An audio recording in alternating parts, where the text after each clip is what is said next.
Hey guys, Ranchin here, bringing you all another StarCraft commentary. Bringing you the second set of SK Telecom T1 versus Woongjin Stars. Telecom ahead here, and just awesome to be here commentating on yet another StarCraft Pro League season.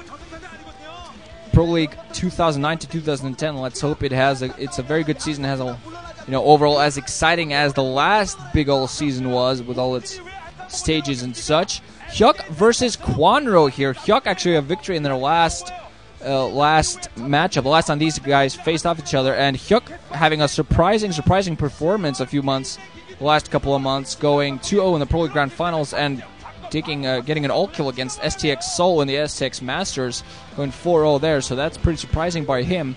4, 3, 2, 1, go. Some might argue that STX did not have calm play there, but STX is still a very balanced team, a very deep team, so they definitely had a lot more players that should have been able to take him out. Not capable of such, though. And Hyuk in question is going to be at the lower left hand as the yellow zerg, while his opponent Kwanro is he's just then going to be the teal zerg at the upper left hand position, 11. Well, so Kwanro, a new acquisition by the Stars, a long-time CJ Entis player, one of my favorite players actually, and also the Avalon MSL runner-up. Really exciting to see him going to Woongjin, filling the void that has been left by GGplay retiring from StarCraft. GGplay, interestingly enough, at one point went to CJ, then went back to Stars. Last season it was all very confusing overall. But apparently CJ decided, now, hey, you guys gave us one of your best players for a while, so here you go, have one of our better zergs. You can't take Savior or Effort, but here, take Kwanro.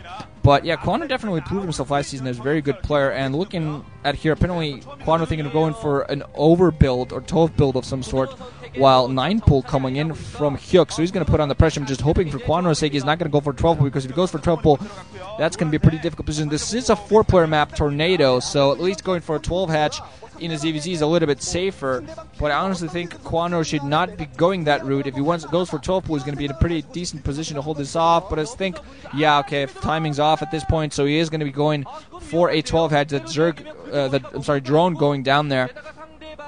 So we're going to see whether Hyuk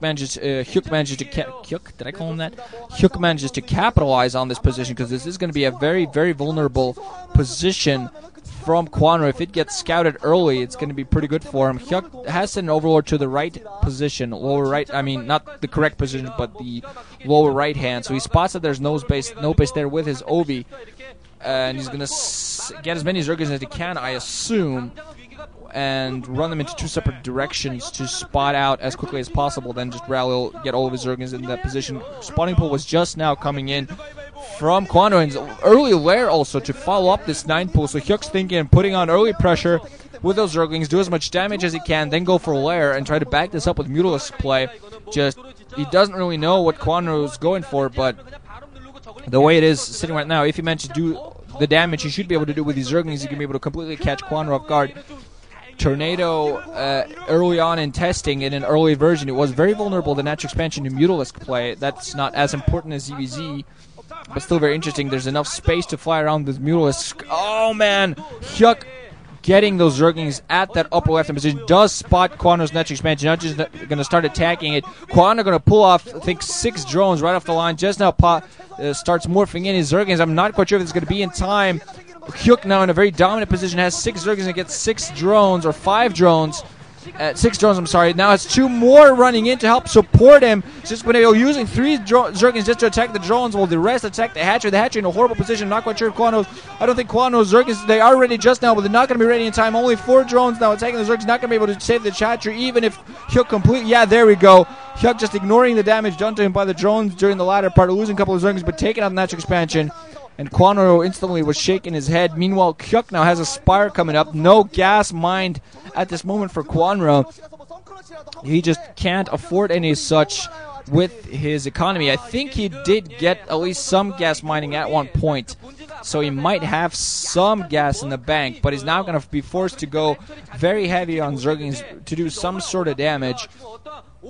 So right off the bat, this looks like a very good start for the defending champions. Meanwhile, now Hyuk going to catch some forces from Kwanro running down south right off the guard. Kwanro not positioning his drone to help misfires from to help those zerglings of Hyuk's misfire. So all in all, Hyuk taking a dominant position. Kwanro moving his forces down piecemeal and really not in a very good position. Hyuk now putting in a creep colony inside of his main just to help defend against those ground forces. He knows he just has to stay inside that one base, get that spire up, get those mutants into play, then go out and crush whatever Kwanro has going for him.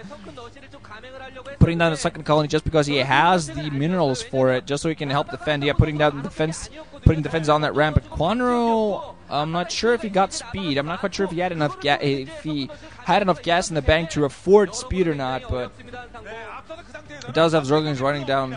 Now he's going to try to run up this ramp. Gonna pick off one zergling, get one of his own zerglings picked off. Now running with his overlord away just so he doesn't fall prey victim to some heavy mutas. Meanwhile, trying to run up, and Hyuk actually allowing him just because he knows he has that sunken colony inside of there. He's going to be able to simply sit in there and be in a good position. Kwanro just now spotting the spire, putting down an evolution chamber, but 2 mutas already in the air for Hyuk, and this is going to be enough. Kwanro just at this point is going to try to buy himself as much time as possible, putting down a creep colony inside of his main. I think it's a little bit off, though. It's not going to be able to defend those lower drones. Kwanro doesn't really have much situation, so if he focuses and tries to defend all of his drones, he might still manage that. I'm going to see who actually gets that spore colony up in time. Evo chamber coming up right now. Spore colony is not going to be in time. Meanwhile, Kwanro actually putting down a counterattack, taking advantage of those mutants being away from home, trying to kill as many drones as he can, trying to do some sort of damage to this economy. The second colony, some zerglings and drone to play as well as those mutants in the air are going to be able to completely prevent him doing that, and that's going to be GG any second. Kwanro, horrible position, loses a lot of drones. Meanwhile, not managed to defend at all. That spore colony coming in far too late.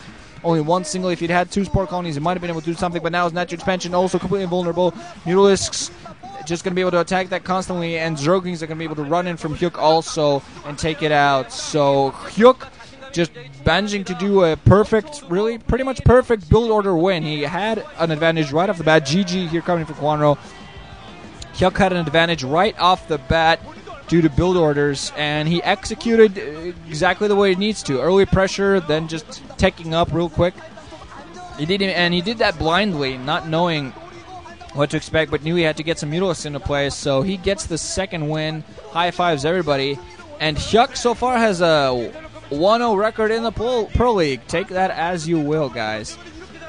So now Stars are in a pretty bad position, and they're going to have to entrust it to Free to try to get them out of this. So GG, guys, ranching out. Thanks for listening. Hope you enjoyed. Third set coming up, well, right now.